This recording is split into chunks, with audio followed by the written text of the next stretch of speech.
and for including all of us. And I'm happy to see some people that I know, as well as some people that I look forward to having the opportunity to meet and work with in the future. Thought we'd do a couple different things. First, I'll give you a brief background. We'll talk a little bit about types of insurance, and then we'll go into specific case study about how to use split dollar planning for exit planning from businesses. I would love to take questions after I'm done talking, and if we don't get through all the questions, I'm happy to follow up with any of you individually as well. So kind of to start things off, my background, I started out in the institutional investment sales world. I used to sell to bank trust departments, family offices, endowments, foundations. State of Vermont was my largest client. I worked for Fidelity for many years, then went on to Morningstar, so I have some good corporate background. I've always been in sales or sales management. I've also done a couple different investment startups, some boutiques, 2 in the fixed income world, 1 in venture capital, and 1 that was a volatility strategy. When my last firm didn't make it, it's like, okay, what am I going to do next?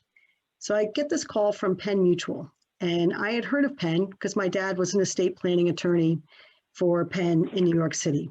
And he happened to have passed away very young when he was 38. I was about to turn 12, oldest of 3 girls. And the estate planning he'd done set it up so that all of us could go to school and my mom didn't need to go to work. So I knew a fair amount about insurance early on. Fast forward, get to the investment world, and in investment world, for the most part, you learn you could make better returns from your investments. So I sold all my insurance. So it was interesting when Penn Mutual called. I did take the call, and I was like, no, I'm an investment person. And they're like, well, why don't you call a couple of those investment firms that you've worked with in the past and ask them what they do for insurance. So sure enough, I did. And what I found is that there are some very good insurance people. And I'm talking specifically on the life, disability, and long-term care side, but there are not a lot of people that had a strong investment background and understand insurance as well. So the first couple places I called said, Kim, if you would get involved with insurance and you could help us understand it, we'd be more than happy to work with you. So I started out my insurance practice roughly 8 years ago, really working with wealth managers and their advisors on helping families with from an estate planning perspective, which often included business owners. And I started my career at Penn Mutual, as I mentioned. I'm an independent agent. My pen is still my email. I can work with any insurance company that allows me to work with them. The only real exception is Northwestern. So still fond of Penn and actually use them for this example today.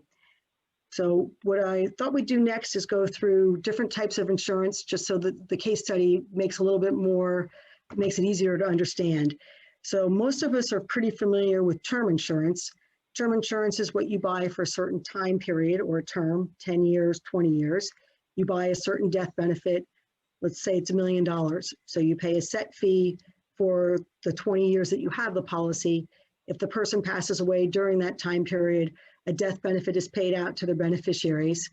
Insurance is inherited income tax free because the money we use to pay the premiums is after-tax dollars. So that's term insurance. Contrast that with whole life. And just kind of as the name implies, whole life is designed to last our whole life. You don't know when someone's going to pass away. So whole life differs from term, that it's your whole life. That doesn't mean you have to pay for it your whole entire life. You can pay for it for whatever time period you design the policy for. And it also differs that it builds up cash value. There's a dividend that's paid every year on a whole life policy. And pretend that's roughly a 5% return. It depends on the company, but 5% is a good round number. So the 5% accrues inside of the policy. It's called the cash value, and it grows every year income tax free. Again, because we're paying the premiums with after-tax dollars. The cash value of a whole life policy, the owner is able to borrow that or take the money out income tax free. So whole life policies can be used for retirement planning or for other purposes. And I like to think of it as more of a living benefit versus a death benefit, because the living benefit, the cash value, the person who owns it has the ability to utilize it. And then I'm going to touch just briefly on a third flavor of life insurance called universal life. And universal life got created in the late 70s and early 80s, back to that 5% that whole life consistently pays. That didn't sound very good when inflation was high. So insurance companies created a product called universal life. Whole life policies, the money is managed by the insurance company, it's in their general account, and it's owned by the policyholders. Universal life allowed the investments to be something other than the insurance company's general account. So in the case of indexed universal life, it would be the S&P 500. So universal life was created. There can be some great benefits to it. What's a little different about universal life is it doesn't come with the guarantees that whole life does. You have the ability to earn more, but you take on some risk on the returns. So that's kind of a quick synopsis of term, whole life, and universal life. And happy to take more questions later, but the reason I did the background is that to jump right into this private dollar case study we're going to talk about, it's important to understand a little bit about how insurance works. And for this specific policy, I'm utilizing a whole life insurance policy. So let's get to our case study. And what we have going on here is we've got a male who's 55 years old, and he wants to sell his business. And he has found an owner, or someone, excuse me, he's found someone who wants to buy it.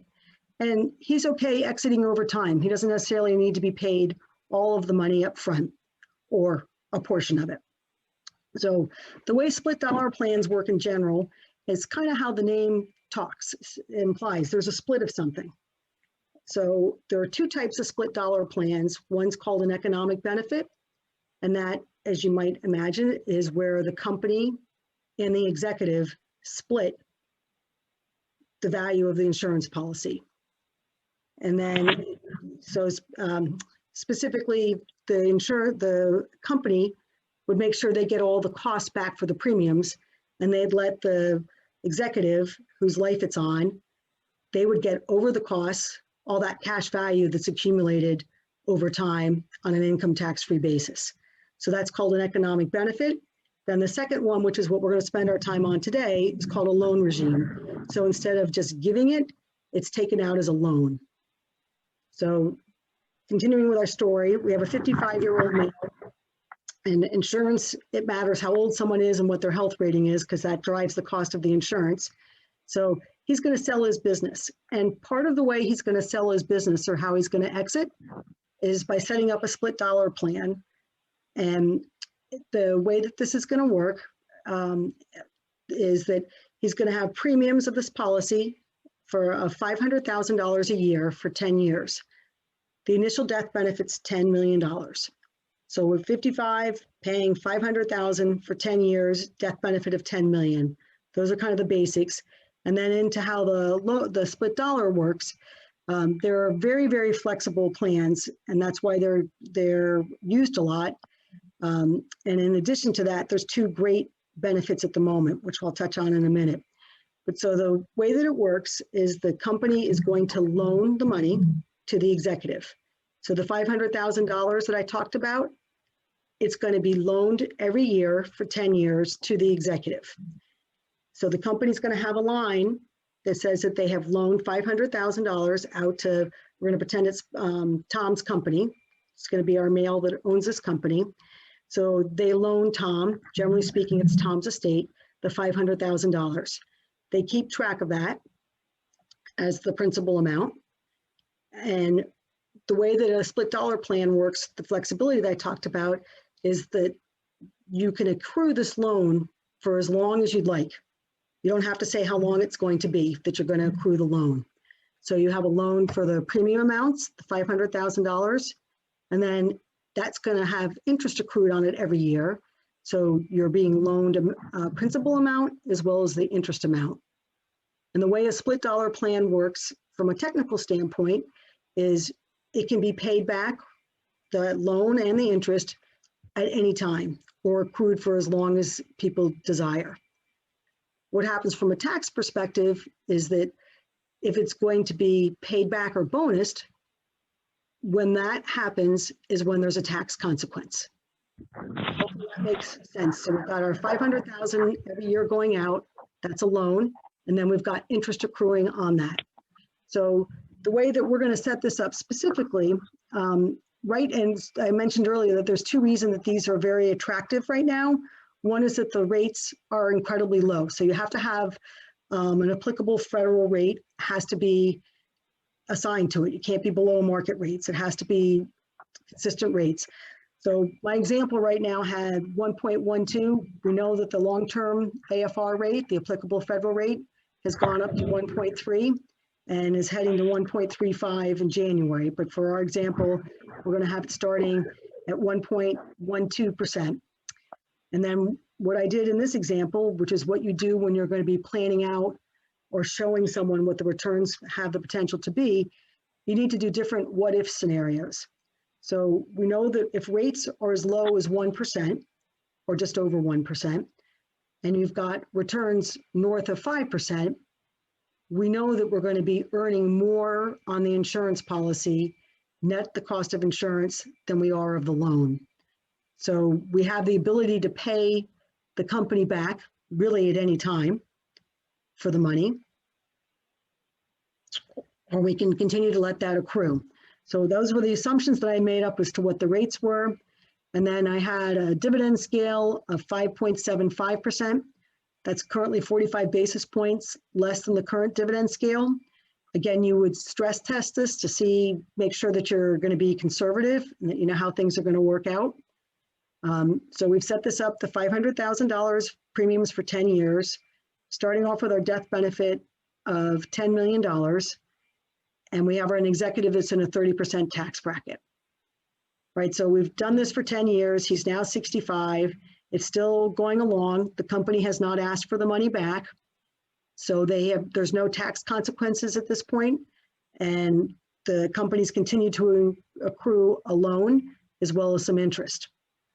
So as time goes on, in this particular case, we've got the company forgiving the loan because this was part of an exit planning strategy.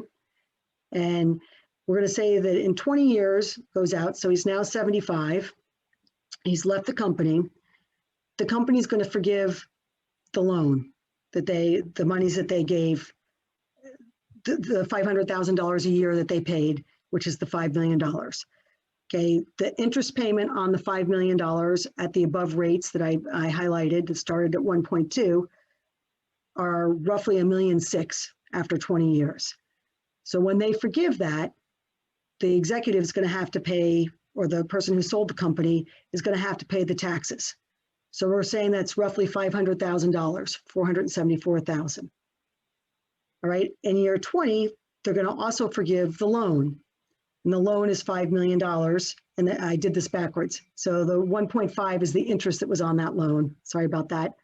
And then the $5 million in the next area gets forgiven. And the tax on that's going to be $1.5 million. So the way that this worked is the company loaned the money, the $5 million. After 20 years, they're going to forgive the loan or bonus it to this executive. And that's going to have a tax consequence of roughly $1.5 million. And then there's also the loan that had been accrued for the 20 years of the interest. And that's going to be roughly $500,000 in taxes. So the $2 million that the executive owes on the taxes, because it's been forgiven, they're going to take out of their cash value of their insurance policy. Because I mentioned earlier, the 5% has been growing every year and compounding income tax-free during this 20-year time period. And then the final thing that I highlight is that at age 85, the death benefits north of 14 million. During this whole time, the executive can use the cash value of their policy for whatever purpose they'd like. Often it's used for retirement income. It also can be used to provide funds for their heirs. If it's set up in a trust, if it's a irrevocable trust, they can't get access to it, but it's designed for their family. I mentioned there was two things that were very positive about this time period for this type of a plan. The first was the low rates that I highlighted. we're not expecting the applicable federal loan rates to go north of 2% for several years. And we're at historic low levels. The second thing that's been very helpful for companies at this time, if you have a C Corp, your tax rate is 21%. If you are in a higher tax bracket, your tax bracket be roughly 40%. So if you're the owner of a company and you want to take money out of it, at the personal, I mean, when you get money out personally, you could be paying 40% in taxes. If it's at a corporate rate, it's 21%. So there's the opportunity for arbitrage for owners to have funds come out of their company at a lower tax rate than if it's at a personal tax rate. So this strategy has been helpful for companies as well as families for private loans, because the rates are different at a corporate level than they are on an individual level, as well as that the applicable federal loan rates are at historic lows. So that was a lot of information pretty fast. I think we have time for a couple questions, or how are we doing for time, Tom? Yeah, we've got about 5 minutes, I think, for questions, and then we're going to go into breakout sessions. Also, feel free to use the chat, if you want to send around any questions there as well to Kim while we're in, after as well. But yeah, 5 minutes for Q&A would be great. Nice job, Kim. That was excellent. Thank you. It was pretty high level and pretty fast, but I'm happy to answer any questions you all may have. That was great. Kim, I actually have a question. Obviously, in this model, long time periods in question. The life insurance is paid $500,000 over 10 years, and then as far as I understood it, for another 10 years, the money just sits there. But after 10 years, they stop paying into the insurance. So obviously, that worked because in this example, the gentleman was only in his 50s. Is this something that would even work for somebody who is older? Let's say you have somebody who's in their 70s and wants to exit. And in this case, obviously, the periods that we're talking about are much shorter, 5, max probably 10 years, but certainly nothing would ever go past 10 years. Is this even attractive? Because I also assume, because the person being older, that the ratio between how much insurance you have to pay for the insurance and what the death benefit is becomes far less advantageous, as in an example where somebody's in the early 50s. So a couple different answers to that. For life insurance in general, since COVID started, there are not a lot of firms that are issuing permanent insurance, meaning whole life insurance policies to people past the age of 70. So you've got to find a firm that would still do that. And there are some, so it still could be used. Another general comment, for insurance policies in general, it takes at least 5 years for the cash value to build up to actually have some value. 10 years is when it really begins to have some impact. So if someone has less than 10 years for an exit strategy, it may not be as beneficial to them personally. It could be very beneficial to their estate from the standpoint that the insurance policy is income tax free. There could still be estate tax issues, but it's income tax free. So then it'd be more of a tax play as opposed to a personal asset play for themselves, if that makes sense. Yeah, that does make sense. So, but generally speaking, where do you see sort of the cutoff age-wise for a business owner when you think it starts becoming unclear whether that's as beneficial? Let's say 65 and up, got to take a look at it. If they're a healthy person and the insurance doesn't cost as much, that also has some benefits. But again, you highlighted it, Anya, it's timing. If someone is trying to get all their money back in 5 years for them to use during their life, this is going to be a harder strategy. If they're doing it from a tax perspective for their estate or for their family, there still is benefits to doing it because it's going to be in a different tax bracket. There's also some guarantees, because remember, we're taking this as a loan. So if you're going to have a return of at least 3%, and I'm saying 2% for the applicable federal loan rate, the long-term rate, let's pretend that's what it is over the course of it, and you've got dividends that are north of 5%, you've got 3% that's being earned income tax-free no matter what. So that's not the same as an investment account by any stretch. You know, this is more downside protection, conservative, and there needs to be the focus for the tax advantage as well, because you're going to you should have a better rate of return in the markets. You don't know with volatility what will happen. You know, so this is more conservative and it's more tax oriented than being the best bang for your buck. That was a great question, Anya. That really helps us define the target audience for this. Sorry, there was another question. Yeah, Tom, I had a question for Kim. Kim, hi, George Ratsopoulos here. Hi. How do you begin the conversation on something like this? Because there are a lot of moving parts. Most people just have an affinity against life insurance. How do you present this, you know, initially? How do you open up the conversation? I think when you're talking with someone and they're considering selling their business, or they're trying to so generally when someone's getting towards the idea of selling their business or long-term oriented, they're focused on their estate planning. They're focusing on what their life is going to look like, charitable contributions, what they want to do for their family. I mean, so it's a pretty, from my perspective, they're in a planning mode. And so having a conversation about your taxes, what you're thinking about for what you want life to look like after you work, you know, this is a prime time to have a conversation like this, and talking about how you've got assets that you want to get for income, you have assets for protection. And so in general, insurance can be a conversation about diversification from a tax as well as an income perspective. So I think that's one way of framing it, is what is someone's overall strategy for how they want to navigate the next part of their life, and are they concerned about taxes? And most people will bring up taxes, or they want to have a certain amount of money in after they sell their business for their lifestyle. How are they going to go about that? And if they've got a third of it or a percentage of it going to taxes, how do they feel about that? Do they have an asset that can grow income tax free that they can tap into? Excellent. And most people will want to have, what do you mean? How can I have a retirement asset that I don't have to pay taxes on? It's excellent. I wish we had more time, Kim. That was excellent. You really knocked it out of the park with that.